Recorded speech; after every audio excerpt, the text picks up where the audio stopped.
Good evening, my people. What is going on? It is your main man, Charles Tank Harris, the founder and chief visionary officer of the financial literacy platform Wealth Our Way, where our motto is wealth is not only for the wealthy.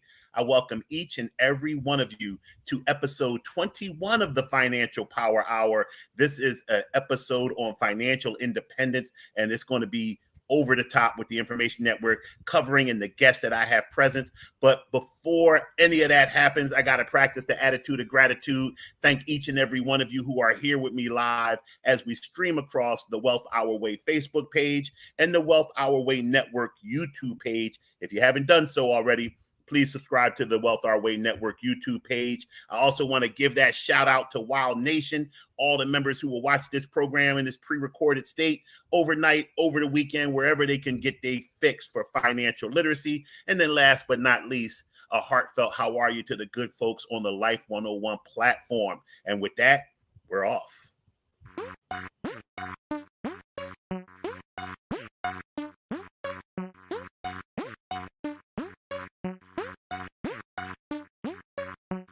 I grew up in West Philly, and times was tough. Single mom, 4 kids, there was never enough. What's a youngin' to do? Join a gang or a crew, or go to school, hit the books, and find a mentor or two. God was on my side, Mom's was not with the games, so I studied extra hard, created a lane. Read books by Warren Buffett and Benjamin Graham, spent time on Wall Street, and now I'm the man. But there's still much to do, and plenty to say, so I present the Power Hour by Wealth Our Way. Enjoy the show.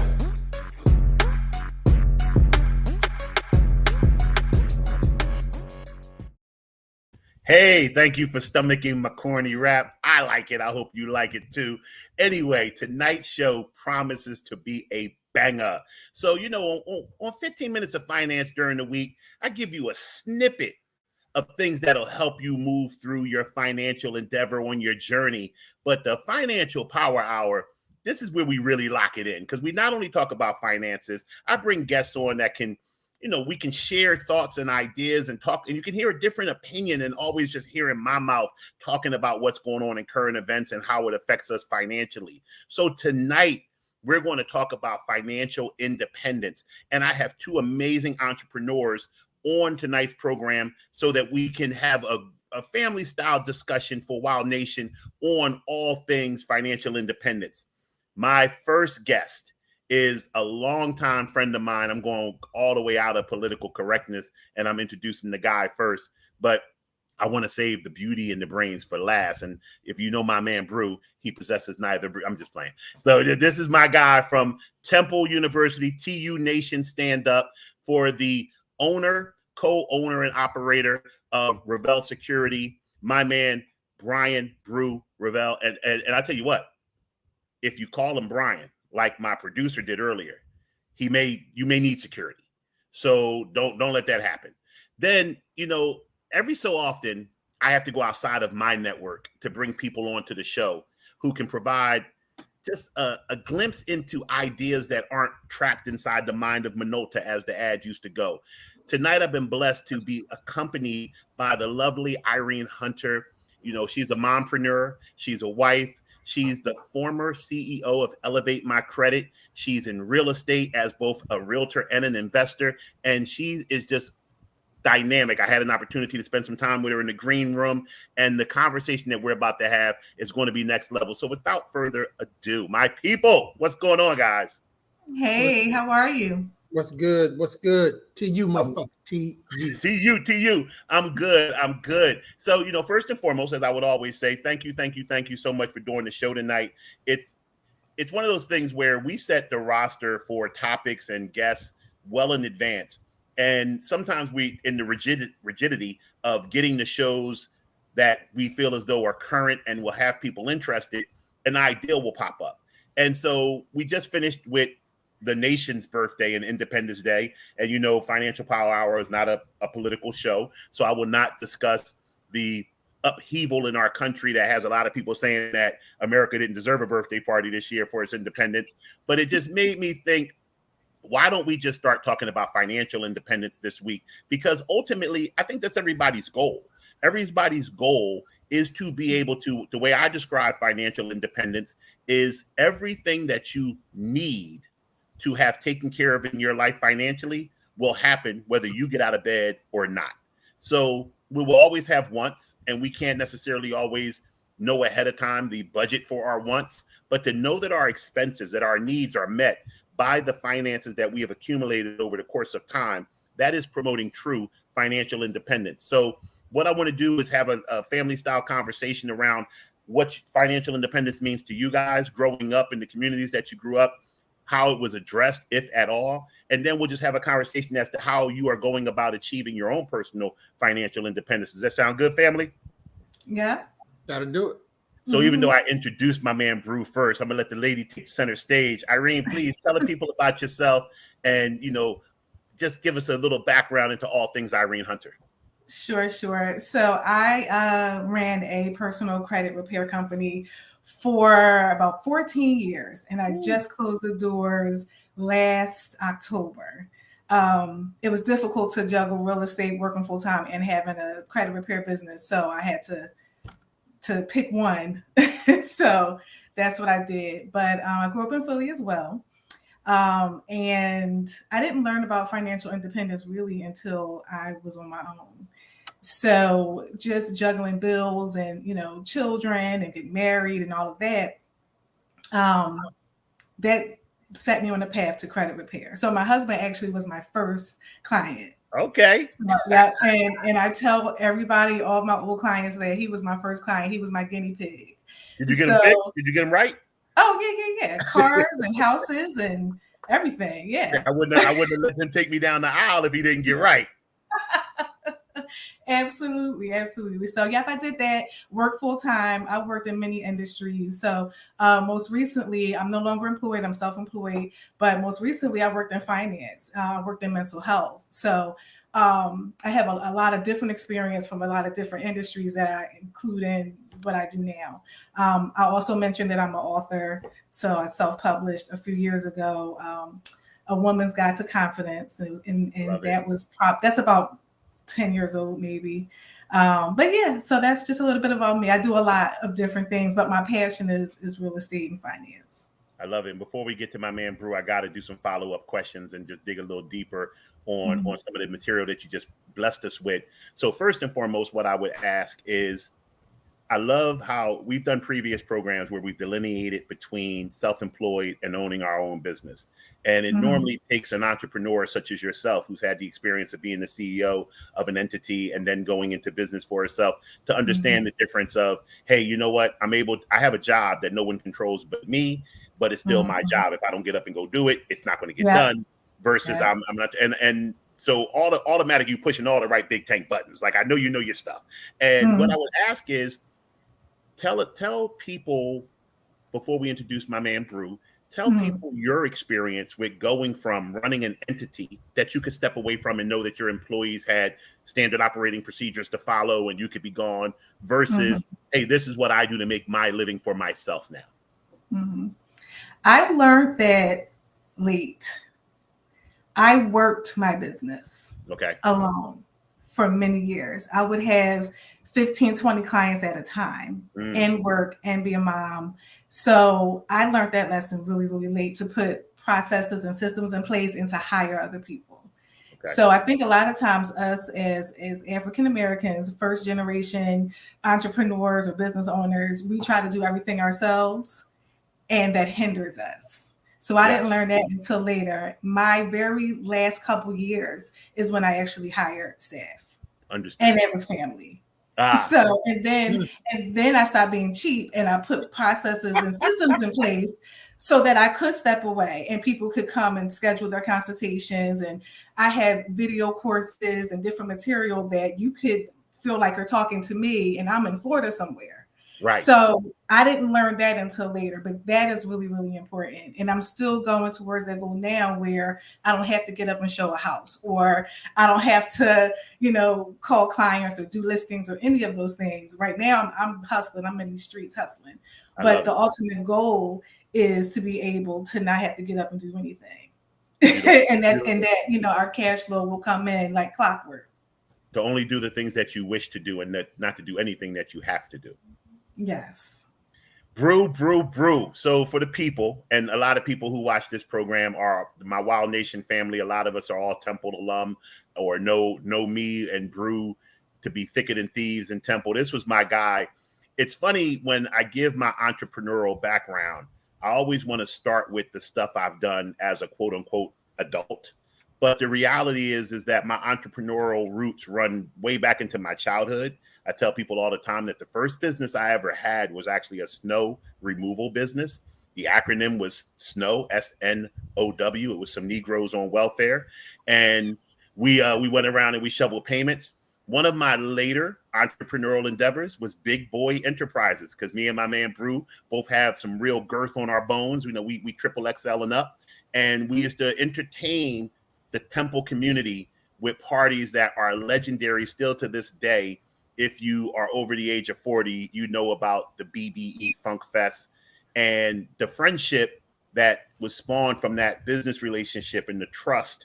You know, we were cash business. You know, of course, you're at a party collecting money in the door, having to put out real problems. We didn't know we were really running an organized business. Well, let me take the word organized out. We didn't know we were really running a business until, you know, we started to have things that were going on that made real business decisions necessary, and we learned to lean on each other. So Bru is like a brother to me. I trust him with, you know, everything, every secret I know he knows, and all of these things. So it's a real honor and a privilege, and just to me, not to brag, but it's a testament, I guess, to my character to have a friend for such a long period of time. But I want to introduce my man, Bru. Good people, how's it going? I have absolutely no idea why he picked me to be on the show. I don't know much. I don't do much. I try to stay out of the way. That is my claim to fame. I try to stay out of the way. I'm one of the elder people that I know that actually has a full head of hair. I mean, these are all the things that I've got. That's it. But business-wise, I do. I have a business. I want to say I run it, but sometimes it's the other way around. Security company. I've been doing security since I've known this guy, which is a hilarious thing to me. Security company. We've had about 100 people working for us. So that's always fun. It's good to be able to say, well, I employ this number of Black people in my community that I grew up in. So if anything, that would be my claim to fame. I don't let that go. Had an elder person that knew my father, and he said, hey, you know, don't count that short. Like, that's an important thing. You put food on people's tables, you make that happen. So I've taken pride in that for the years. But that's about it. I make sure that they get paid every week, no matter what's going on with my money. Well, I appreciate that. What I want to say, as far as, because I know a little bit more about your business than the audience does, and after tonight, they'll know a little bit more. One of the main sources of what you do to staff with your security company is you get contracts. So whether it's a private contract or a government contract, you have to be well versed so your business is security. So people will see someone walking up in front of a building and know, hey, that's my man Bru's employee. But your business is high level communication, deal making, negotiating at a much higher level than what you end up putting out as the final product. So talk to me a little bit about where you picked that up from. I know your business is a second generation family owned business. How did you get the confidence and the skill set to negotiate contracts that would allow you to employ so many people? The confidence I'm still working on. The skill set I got from just being around it. I fired my first person when I was 16. Oh, wow. I got cussed out my first time by a person I fired when I was 16. It happened at the exact same time. It was a very scary thing. But, you know, I was told to do it. I did it, and that was the end of it. So from then on, I was like, well, all you can do is cuss me out. But that was really doing that. I was like, you can cuss me out, you can say no, and it's going to be the same thing with contracts. I've never had a problem going in the room and saying, hey, we do a service. Our service is pretty good, and no matter, I can send the worst person in the world, and I try not to, but it's possible. I can send the worst person in the world to work at a site. But unfortunately, they didn't hire that person. They hired me. So if something goes wrong, it's me. It's going to be my name I'm the phone call. I'm the person they get. It doesn't matter what time it is. I've been woken up 2, 3 in the morning. Sometimes I'm just up. All the times I'm up at 2 or 3 in the morning because I can't sleep unless I know the witching hour to me is about 4-ish. Everybody's quiet. Like shootings happen early. Nobody gets shot too late at night. This is what it is.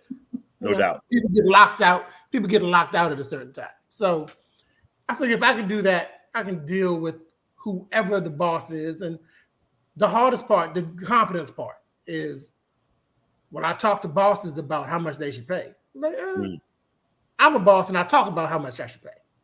And that's where it really comes in. You have to have the confidence in yourself.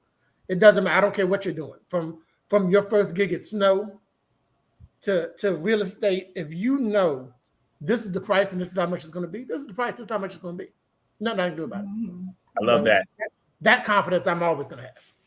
So we have a great question coming from the studio audience, and I want to address it. Boom, it pops right up on the screen. It says, can someone share about financial goals or top financial accomplishments that they have achieved? Because I'm always monopolizing the throne every other week, I'm going to let Irene take that question first. Can you tell the audience about some of your, I would say when we're talking goals, we're going to talk about things that you haven't accomplished yet, goals that are in front of you, as well as some of the accomplishments that used to be goals, but you've knocked them off now. All right, I'm going to start with what I accomplished first. The biggest financial goal that I accomplished is what I'm sitting in right now, is my home. We purchased in Winfield our first home. I was under 30. My husband was 30-ish, and that was a major accomplishment. 5-bedroom home, completely renovated. And because I knew about credit and because I understood loans and lending, we were able to get a great deal. I mean, we put down pennies and got our house. So to me, putting my knowledge to work so that it actually worked for my family, that was like a major accomplishment. And this home, our second home, our personal home, was a major accomplishment because of how much it costs. But also because, again, we put down pennies. Okay. So I made it possible. And I remember my husband said to me, I want enough money to buy this new house, furnish the entire new house, and put money in savings. And I was like, well, how the hell am I going to make that happen? He was like, that's what you do, make it happen. And I was able to make it happen. I love it. I love it. I love when a man can say, look, boo, you got this, right? Right. My wife has a high up position in a school district. And when we first started dating, I'm never ashamed to tell this story. I was coming out of my divorce. This is my second marriage, and I filed bankruptcy. I was, as we like to say in the hood, I was ass out. And this woman took a flyer on a penny stock, as I always remind her. But when we would go out to dinner, I would copy the line from Daddy's Little Girls with Gabrielle Union and Idris Elba, where Craig Robinson was at dinner with Gabrielle Union. He's like, you're a lawyer, right? You got this. So I would always hit her with that. I was like, you the BA in Jersey City, right? You got this, right? And for a while, she had to carry your boy, and I ain't no light load. But now I'm back on my feet. I love when the sisters come through. Yeah. So that was the biggest accomplishment there. So what I have coming in front of me is our business. So we run our investment business together. And another major accomplishment actually was getting an investor, just having somebody believe in you enough and then be knowledgeable enough that they will drop thousands of dollars and say, hey, here, take this and invest this for me. That was a major accomplishment. But yes, I would love for our family business to flourish. I would love to, I don't know who's a millionaire in my family. I don't know him, but I would love to be the first millionaire in our family in the next few years. And I believe that that's possible. So, but I would love for my son, he's in college. He wants to get his real estate license. I would love for us to have a family brokerage, and then for us, the hunters, to to have that legacy, like apartment homes in different places in the United States, similar to Carbon Suites. Like that, I have a lot of goals ahead of me. So right now we're in the beginning stages, but that's the goal: providing homes for people, safe and affordable homes. Knowledge to folks. I'll be doing some first-time home buyer programs pretty soon. But yes, just helping people, being of service, and then the hunters having the legacy. So that's what I have in front of me right now. I love it. That's such a lost art. And our program, I'm a Black guy talking about finances. So, and most of my clients are, from similar backgrounds as me. Now, probably if you look at the WOW clientele, my clientele is probably 60% African American, 40% non-African American. And when I was in brokerage as a stockbroker, my clientele was probably, I don't know, 80% non-African American. So I've never limited myself to our community. And my premise is that there's a racial wealth gap. And the reason that there's a racial wealth gap is because there has been a certain segment of the community that has been locked away from financial information. And unfortunately, it's that racial wealth gap that kind of fuels racism. And I want to see, I'm old, so I see all the gray. First of all, I told everybody, I told people in the green room that I would say why my beard is so unkempt today. I am in the middle, not even the middle. I'm in the early stages of the hard 75 mental toughness challenge. And I promised myself that I would not get a shave or a haircut till I hit a certain weight goal that I have in mind. And I'm close to it. So I might be able to get a haircut next week. Hopefully by the time you guys see me in 2 weeks on Financial Power Hour, I will have had the haircut and you'll see that I've lost said weight. But going back to what I was saying about the gray dating me, I'm old enough to remember Benetton commercials when I was younger. And Benetton was just a rainbow of people. To me, there is nothing better. You can't help but, whether you're Black, white, Asian, to have a kinship with people who look like you and who you grew up with. But I think the greatest people on the planet are people who go into a room with everybody and rock out. Like just have shared experiences, but also embrace your differences. And what I see for the people who come through WOW and who come through the current level of internet experiences right now is a chance to break over different racial, sexual orientation boundaries like never before. So I too would love to have a business that spans generations and hopefully have a point where we don't have to delineate between mainstream and minority. I think that's a long time coming, but I love that we are now having these open conversations. With that being said, Bru, I want you to tell the people one of your biggest financial accomplishments and what are your upcoming financial goals? Biggest financial accomplishment. That's kind of easy. So right before, I say right before, like the pandemic didn't slow everything down and we just missed years. Before the pandemic started, biggest accomplishment off the biggest tragedy. We got hit with a tax bill. People pay your taxes. Okay? Pay them folks. They don't play, and they got it, and they come get it. And that's all I can tell you is pay them, and have someone who is professional do your taxes. Okay. Once you get to a certain threshold, you can play. Like there's plenty of things you can enter it online. You can do it. Don't do that. Don't do that. Don't do that. If you have more than one comma in your check, please get somebody to pay your tax. You don't know a thing about the tax code until you get the. It's like, what you want? It's like 1.2. So DC government hit me for a tax bill for sales tax. Didn't know we provide a service, so it was new to us. It's like, yeah, we changed this. Like, well, when? Well, we changed this in 2012. It was like, well, to operate in DC, you have to get a clean hands letter saying you don't owe the district more than $1,000. They, of course, sit you down and say, hold on, you good. Every 2 years, you good. This was 2016. So I'm like, you've had me on the hook for 4 years. How come you just didn't say, hey, guys, are you doing this? Oh, well, we don't have to. Pretty much. Like, you should have known.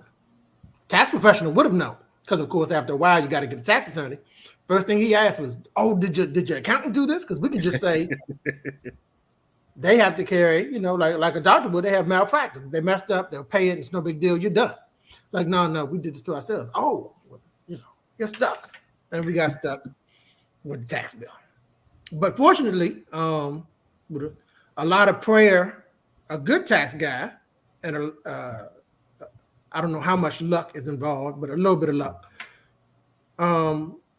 That's taken care of. We are completely done with paying DC. We might owe some other people.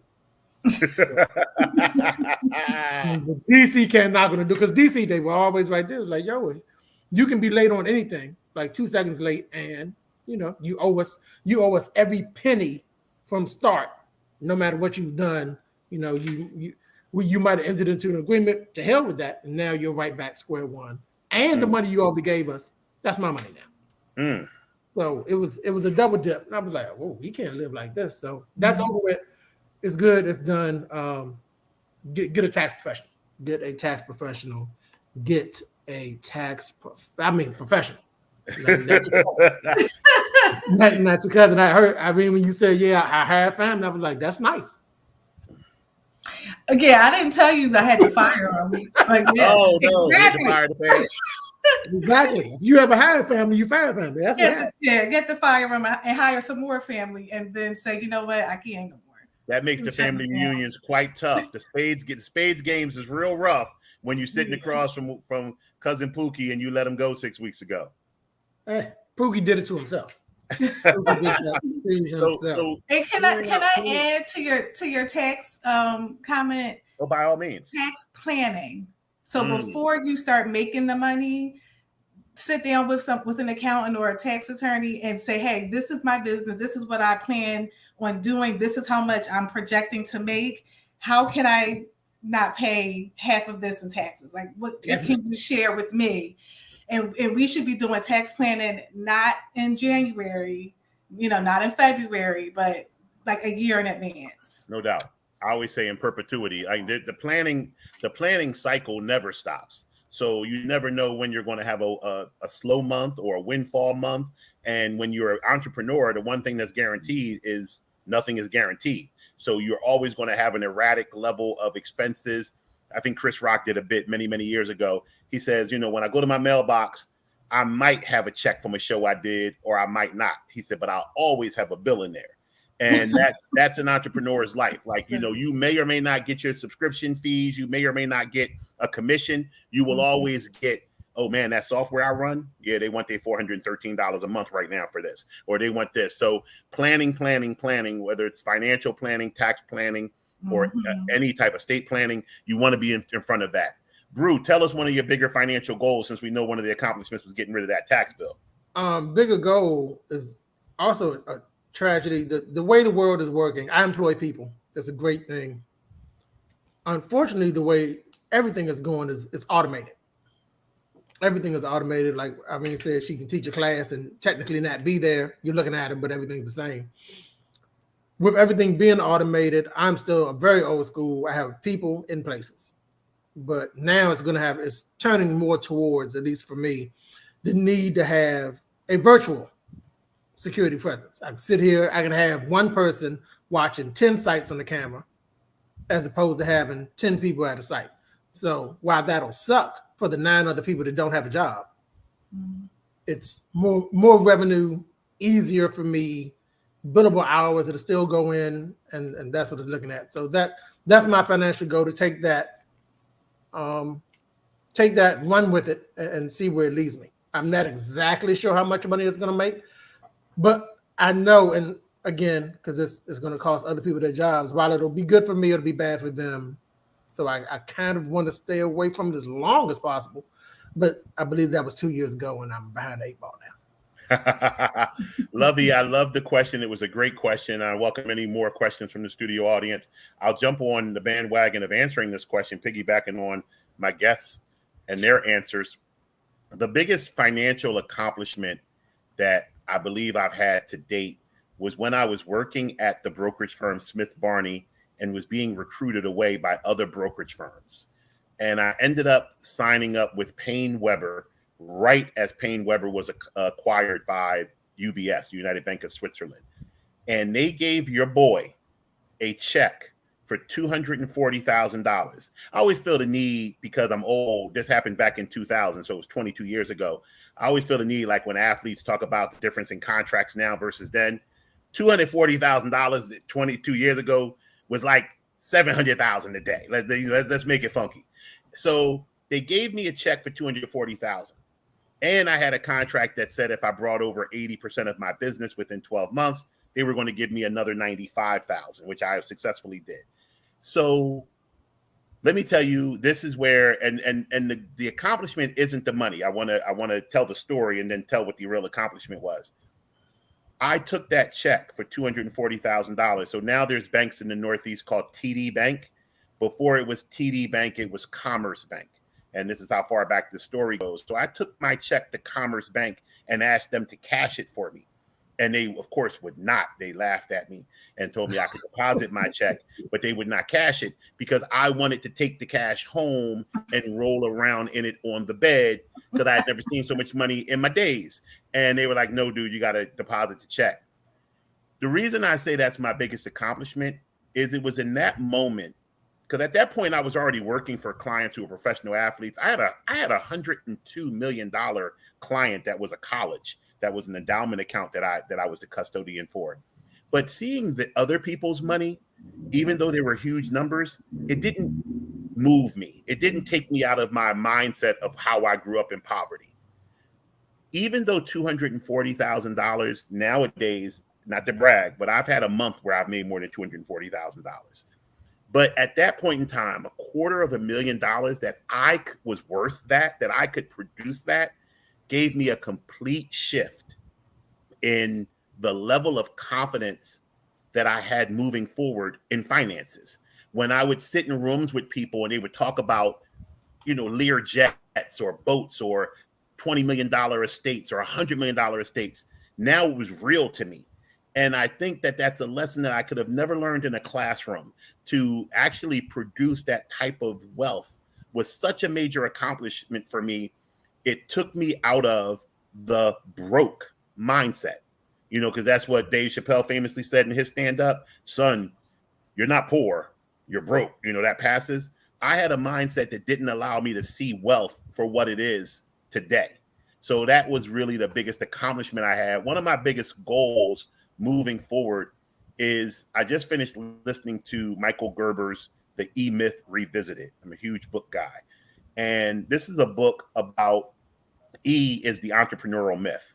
He says too many people who run a business, who have a job, decide I want to do this job for myself.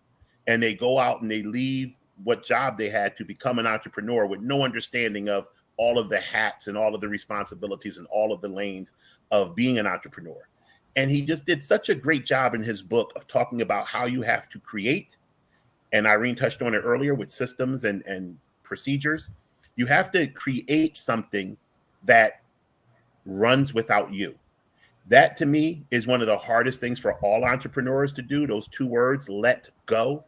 You get into a business and you think you are the secret sauce. You think that they're coming here because of me. When the reality is you want a business where they don't come here because of you. You want a business that 10, 15, 20 years from now, you can hand over with a nice little bow on it to someone else and say, this is profitable. You take it from here.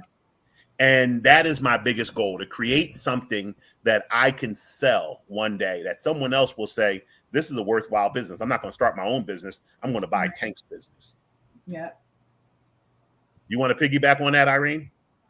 Yeah, I was actually watching a video, Grant Cardone, a few weeks ago, and he was saying buy businesses. And he was, I forget who he was talking to or who was interviewing him, but he was saying, why are you starting your own business? Like from the ground up, how long does that take? So many flower shops. How many flower shops do we need? How many, nail salons do we need? And I was like, oh, I forgot, because my sisters and I, we were looking at some franchise opportunities a few months ago. And I saw, hundreds of businesses for sale. And I was like, we were looking at gas stations, juice bars. And I was like, this is it here. We're in our offices trying to conjure up stuff that we're going to take forever to build, that you're not going to want to let it go. Why not go buy a business that already has systems and processes, that already has a brand? You don't need to do anything. Buy it, run it, hire people, roll out. That's the goal. In that book, The E-Myth Revisited, he said something that was so epiphany creating for me. It was so eye-opening. He said, you want to put systems of operations in place that the least skilled person you know can accomplish this task. It needs to be that remedial, and that he kept referring to McDonald's, which of course is the franchise we all think of. Like, they made cheeseburgers into a conveyor belt system and perfected it. And he just talked about the ability to put systems in place that every system feeds into the other system and it all works seamlessly. And as you said, you then can look at it and say, hey, is that profitable? Would I desire to do that? Can I put people in place that can run that business? So I love that concept. I want to kind of shift gears for a minute from the entrepreneurial side to the actual topic of financial independence. And I'm going to lay up a story for the two of you to kind of piggyback off of. So I have a client. He's also, I don't know how to say this. He was a family member by marriage, and now I'm divorced. So I don't know if he's still family or not, but he's still my client, my guy. When I first started seeing this client's finances, now, once again, I just told a story about getting a check for $240,000 when I was, 29 years old. This is a guy who, when I first started handling his finances, I want to say he was 68, and his total income was slightly over $100,000. He went into the armed services right out of college, did 20 years in the armed services, and then retired. So he had a pension. I think as part of his retirement, he had some type of disability thing. So he had a small disability check. Then he went to teach, and he taught for 20 years, got another pension. And now he's old enough to collect Social Security. So when I started looking at his finances, here's a person who, would any of us say this man is rich? Nope. This man makes less than 110 grand. There's people coming out of college making that type of money, depending on what career path they're in. But when we talk about financial independence, his expenses were slightly under like $4,000 a month. And here he is bringing in $10,000 a month. He could pay his bills 2.5 times over without getting out of bed. That is, as we started the program talking about, the definition of financial independence. So what I try to teach our audience at WOW on a daily basis is we have to create streams of income while at the same time managing our expenses. We have to, in perpetuity, be able to bring enough wealth into our household through businesses, through employment, through, I hate the term side hustles, but through side hustles that can make it so that we can set it and forget it with this margin that we have financially. I want both of you guys, I'll let you go first. Tell me what your mindset surrounding financial independence is and your plan of action to achieve it. My mindset is exactly what you said. I want to be more able, because I can partly do it now. When I have people working for me, I don't have to go to the office. Like if I don't show up to the office, things will still go. I might not trust it. I might not have fun, but things will pretty much go on without me being there. But I do want to have it to where I've toyed with the idea of selling a business before. Like, okay, I have no kids. My brother has a kid. It's like, I don't know if any family would actually want to do this business. So who do you pass it on to? Well, you sell it. It's like, well, would anybody actually want to buy this business? When you run the numbers, it's like, oh, somebody should want to buy this business. It generates real money. It's steady. It goes. It'll keep going no matter what. Like I like to say that my name is on it, and that's what it is. Marlo from The Wire was my name is my name. And I think like that. Oh, they mess with it because it's me. Like they mess with it because they know the people now. Like at a certain point, I've had people try. If I have a contract, you get employees that have been there forever. They get the idea, I can start my own. I can do this myself. And the client will flirt with the idea of, they have been here. They know this thing. They can do it themselves. I was like, well, first of all, let's get these people out of here. Like, we don't need them anymore. Let's fire them immediately. It's like, let's move them out of here. You're a little too comfortable. Come up with these ideas. But I do want to be able, selling the company would be the financial thing that would be over the top. Making sure it gets there, still not having the slightest idea of really how to do that in my mind, because I can't let go. Like it's what I do, and it should be, okay, I do this to make money and be independent and chill. I'm just like, well, if I don't do this, what do you do next? And I don't have that plan. I don't have the plan. I like what I do. I actually like I said, I like being able to say I employ my community. Except for my short stint in Philly, y'all okay. Y'all except for my short stint in Philly, I'm a DC dude. I'm born, I'm raised, go in the whole nine. Mumbo sauce, that's what we do. Mary Berry, bitch set him up. It's all right though. It's okay. He didn't really do crap. But besides that, I want to be in this area making a difference in my community, and providing jobs is a thing that I'm in love with. Like I really am in love with it. So for my financial independence, it is really just,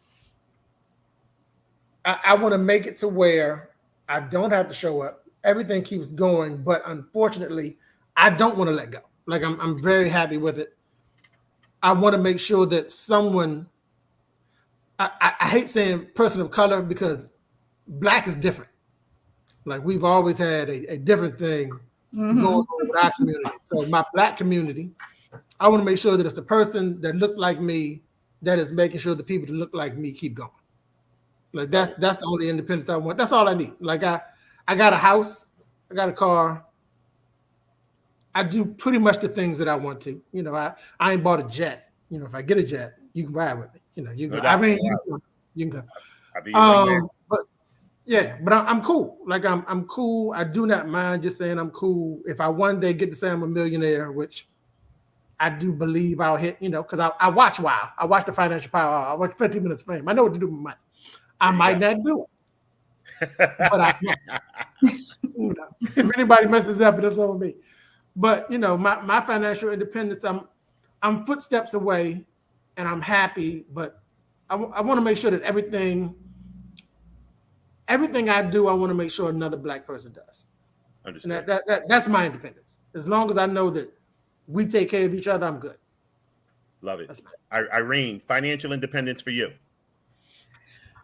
So I am a planner. I come from, working in corporate. So spreadsheets, 5-year plans, 10-year plans, all that kind of stuff. I do that often. So when I say that I want to have apartment communities, that's my ultimate goal.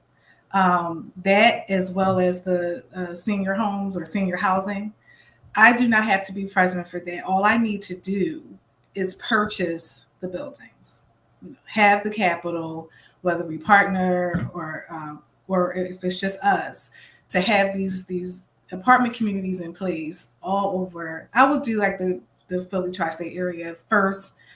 I have a very long life to live, so perhaps I can expand out into the West or the Midwest or whatever. But investing in real estate, you don't have to be there. I can hire somebody to be my GC. I can hire somebody to manage their properties. I literally don't have to be there. I'm just setting it up.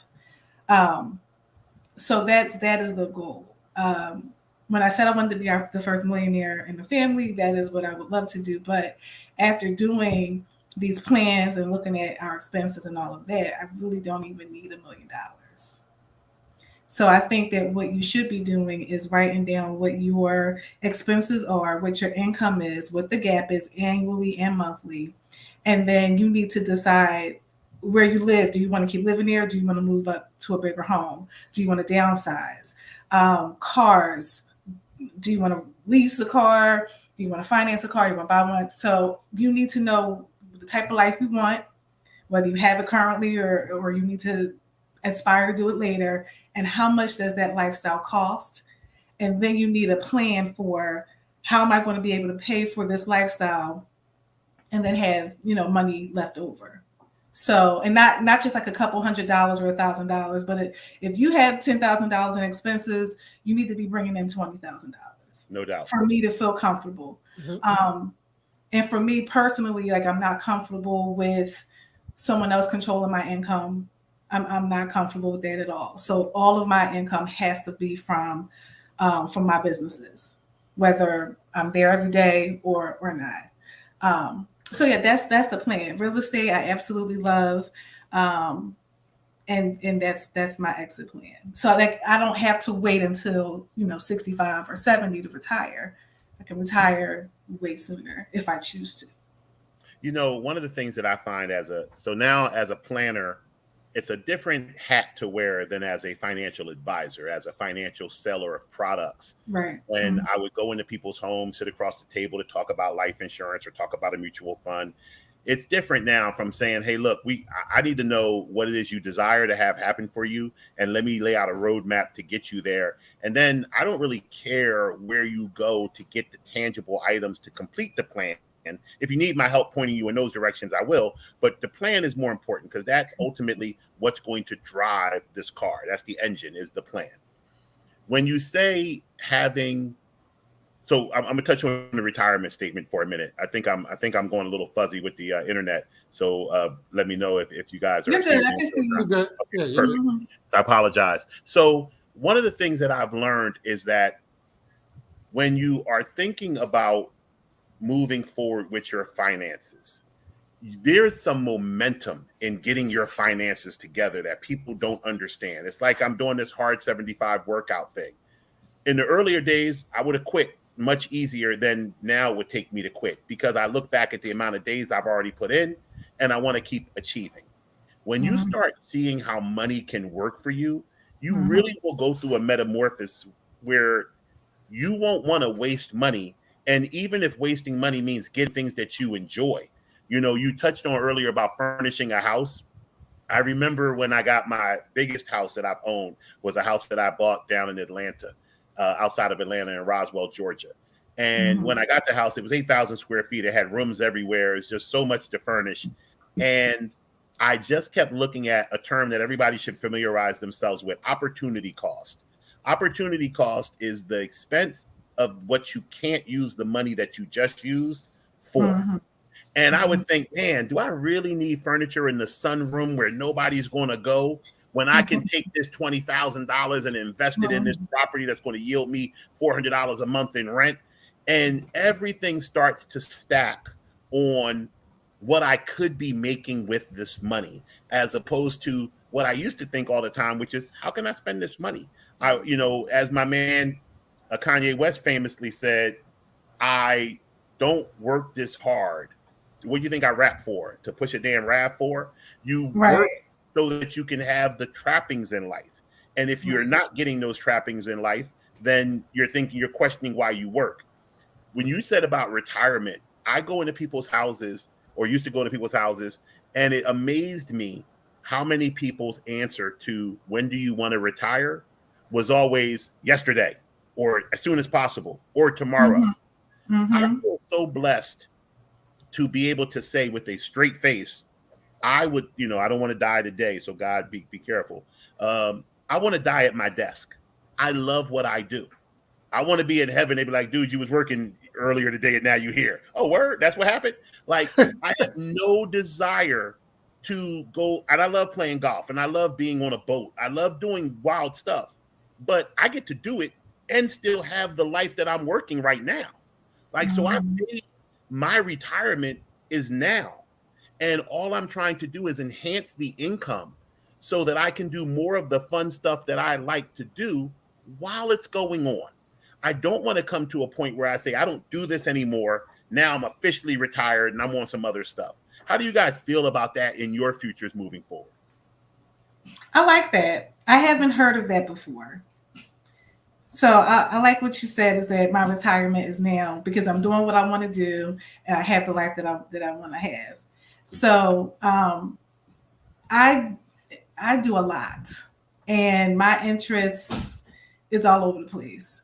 So and I don't want to be like preaching, but God has a plan for my life, and real estate is the first part of that plan. Yes. So when we reach certain milestones or certain goals in real estate, he will reveal to me what else he wants me to do. So like I said, I have a very long life. I don't know what's going to happen, but I know that real estate is hard work. And I'm not. Say that again. Because if I see one more financial pundit telling everybody they can just get into real estate and do their thing, like I own a couple properties and they are a nightmare sometimes. Listen. Raising capital, finding people to do work, finding good deals, analyzing them, running around showing houses, having clients, doing listings is a lot of work. And I am not going to be working this hard forever. No doubt. No doubt. Not doing that. So, but I do right now, it's new for me to be in a place where you control your time, you control your income, you control what you do. Like I said, I'm coming from corporate America, so this is very new for me. Mm-hmm. But I think that my parents were retired when I was born. They're older, and they did what they wanted to do. They didn't have any obligations. So that's when I think about retirement, I think of not being obligated to do anything. So there's people who work, like you may want to work until, the Lord brings you home. I do not. I would like to be by the pool with a mimosa. I love that. So it's different for everybody. It's whatever is important to you. So for me is I want to fulfill whatever God wants me to fulfill, and I want to relax. So with God on the mind, I see we got a couple of scriptures, the same scripture in the chat, and I want to illuminate that scripture for everyone. Once again, this is an open space here at Wealth Our Way. We don't have a political affiliation, a religious affiliation, a racial affiliation. We love everybody. But when somebody quote the Bible, I'm going to say the quote, just if they said the Torah or the Quran. So as Jeremiah 29:11 says, is for I know the thoughts that I think toward you, saith the Lord. Yes. Thoughts of peace and not of evil, to give you an expected end. So, there's a lot of ways. The thing I love about all biblical text is that it's open to interpretation. So for me, that's saying that God already knows what he wants for me, and he has an expected end in mind. But another famous Bible verse, which I don't know the actual scripture, is faith without works is dead. God can lay up everything he wants for you. If you don't get out here and put some muscle behind it, it's not going to happen for you. So everybody needs to know that, yes, we are meant to live abundantly. We are meant to have dominion over everything on this planet. Yes. But you got to go out and get it. It's not, it's a partnership. It's a partnership. It's not a one-way street. It's not a free ride. Brother Bru, talk to me about your sights on retirement or living your best life pre, during, or post-retirement. I'm almost like you, but I don't want to die at my desk. Like I don't want to do that. I want to do that.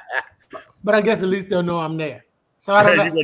You're gonna need somebody to clear your browser history. Yeah, I mean, it's what it is. I'll be gone. What are they gonna do? So, yeah, I don't know. I was raised by grandparents, so it was always the thought of, man, you retire and then you die. So I don't want to do that. That's the only thing I know I don't want to do. I don't want to wait and be like, yeah, I ain't working no more. And then, I got 5 days and like, shit, my vacation was 7. Like, I don't want that. I don't want that. That's the only thing. I want to make sure the way the world is going and the way, listening to, of course, 15 minutes of finance and knowing you and, talking about this stuff forever.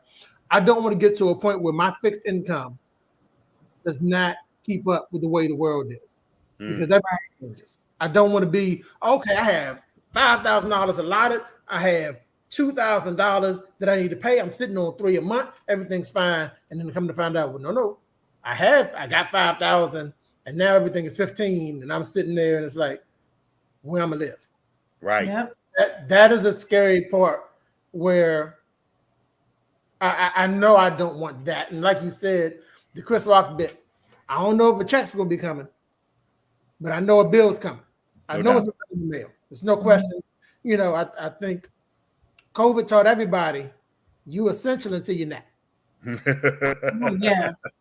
Like, you're essential until, like, I ran a business that they called essential. Some people said, well, yeah, you are. Paying you is not. Get it when I get it. As soon as I can get it, I get it to you. And it's like, well, you got to eat that sometimes. You can't. Right. Everybody that doesn't pay you just don't get to say, you know what, I'm out. It's No like, doubt. nah, give it to me when you can. Hopefully your can will not be but so far. So retirement looks like, I don't know, a boat, maybe.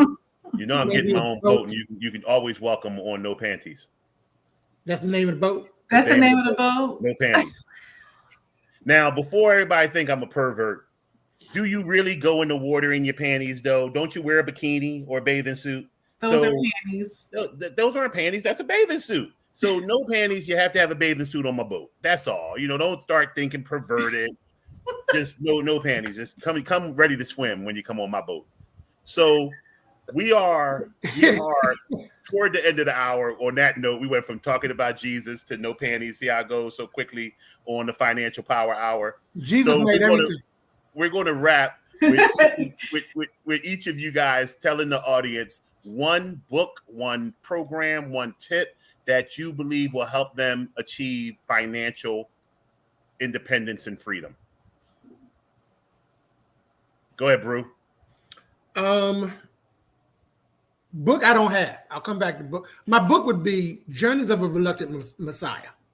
Okay. By a dude named Richard Bach.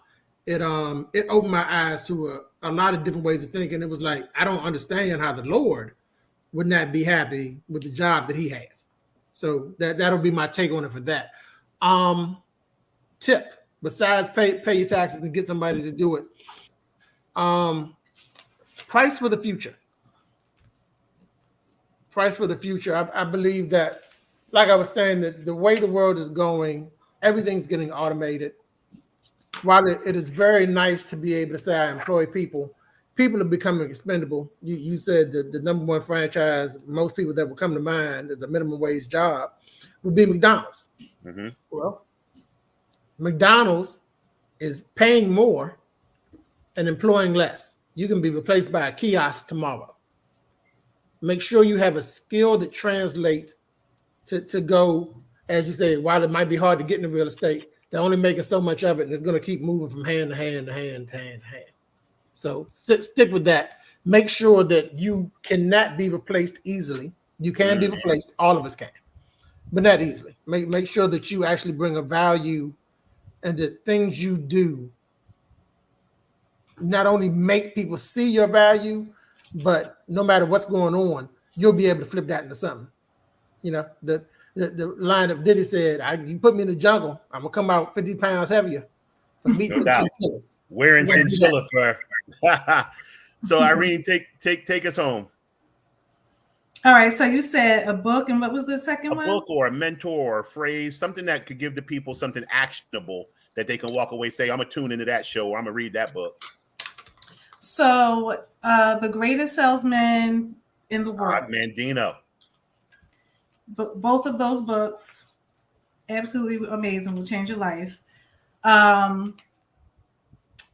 There's another book, I can't remember it, but Rich Dad Poor Dad. For the basics, if you're just starting, for basic understanding on where you should be going. Richard Branson, the CEO of Virgin. Yes. All of his books. Everything that man says, you need to pay attention to. No doubt. Like, seriously. And I will also encourage people to, I know finance can be really boring and it can seem like it's a different language, but I encourage people to just get on a podcast on Spotify or Apple and start listening to financial podcasts. One is Earn Your Leisure. They're young, two Black guys that are young, that are killing the game. They have Market Mondays. They're all over the place. And then Robert Kiyosaki, and then he has a lot of guests, people that you wouldn't even know. Subscribe to newsletters, magazines. Find something that interests you, and learn about it. Because where we're going in this world is not like what our parents did, and what they taught us does not work anymore.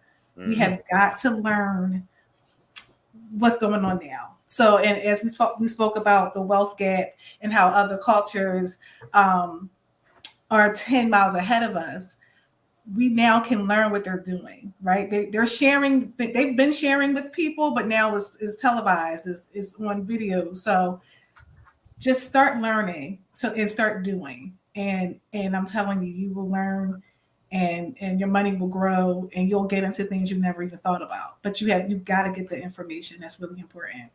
And I'll leave you guys with this. First of all, shameless plug for my material. So I got 2 people that called me over the last 2 days. One of them is my boy, shout out to Mark Jackson, retired NFL guy, Temple guy, friend of the program, friend of the family. We worked together for many, many years. Mark said, Tank, I finally took your advice and went back and watched like almost 30 of your 15 minutes of finances. He said, I don't know how you don't have more people on this. You are giving great information out. And one of my other clients today that I saw, she said the same thing. She said, I'm trying to get all my fellow nurses at work to watch you because you always give a good tip. I promise people when they watch 15 minutes of finance that you will put an extra $500 to $1,000 in your pocket over the course of the year through tips. I got a tip coming out tomorrow from Wild Nation's sister, Lindsay. Lindsay emailed me 3 a.m. about something that I'm making the 15 minutes of finance topic tomorrow. That's going to put money in everybody's pocket. You got to tune in. So I thank you guys so very much for being here. You blessed the audience. You blessed me with your presence. What I would say to everybody moving forward, educate yourself. Education. We live in a world right now, in a country right now, where there's an arms problem. There's a gun violence problem. And I don't really know what to do about it. I really am in fear for the next generation, and I'm worried. But if you're going to weaponize something, weaponize your mind. Weaponize your ability to understand what it is that you can do for yourself and for your family. And to Irene's point, what worked yesterday doesn't work anymore. And we are in a different way. Wealth is so much easier to attain than it's ever been before. Unfortunately, though, the chasm between the haves and the have-nots is growing rapidly every day. I would challenge you to think back to what I said about my first major accomplishment, which was I changed my mindset. I no longer saw myself as the middle child of a teenage mom who grew up on food stamps. I saw myself as a person who could be a Fortune 100 CEO one day or bigger. And I still see myself that way. And that's the mindset you have to make. You have to visualize yourself as financially independent, or you can't attain financial independence. So with that being said, I thank my guests, Irene Hunter, Bryan Bru. It just feels wrong to even say Bryan Bru. Just know that I love you guys for being on the show. My audience is very grateful. I'm grateful. And I thank you, Power Hour clap. And we're going to go out just like that. Take us away.